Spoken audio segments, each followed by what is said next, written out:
A very important topic underneath the subject of self-protection is the importance of strength training.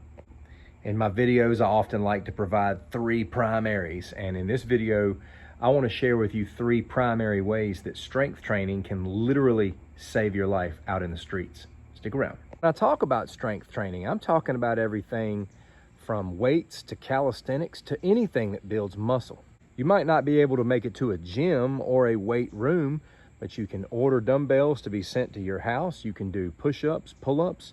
You can do various things to build muscle. You don't have to have an annual membership to a local gym. So let's get started on why this stuff is life-saving. Number one, strength training can absolutely prevent injuries.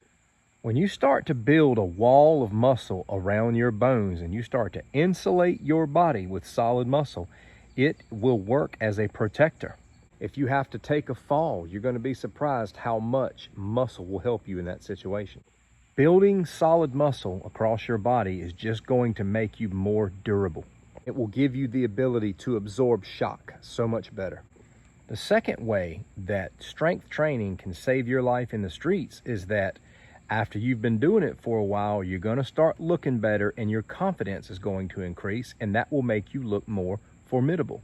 People who are strength training start looking better in their clothes, they start having more confidence, and they naturally carry themselves better, and that makes them less likely to become prey. People who are strength training are naturally going to start feeling better and carrying themselves differently. That's why I say it's not always about having the biggest muscles. Sometimes it's just the way you present yourself, the way that you walk down the street. Now let me be clear on something. I'm not saying that looking dangerous makes you dangerous.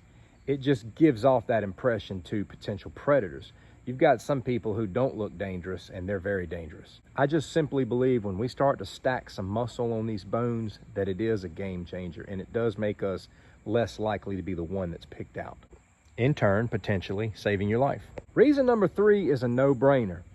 If you have more strength, if you have built muscle and you have more power, it's only going to accentuate your fighting skills and technique. Strength training doesn't teach you how to fight, but when you take strength training and you couple it with fighting ability, then you have something. There's a lot of people out here who may have good technique, good skill, but they may not be very powerful, and that makes a difference.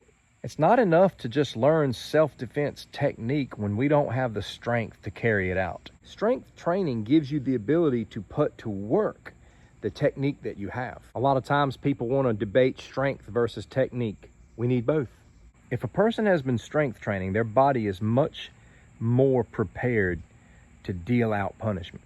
Getting into a physical conflict is hard. Fighting is very hard.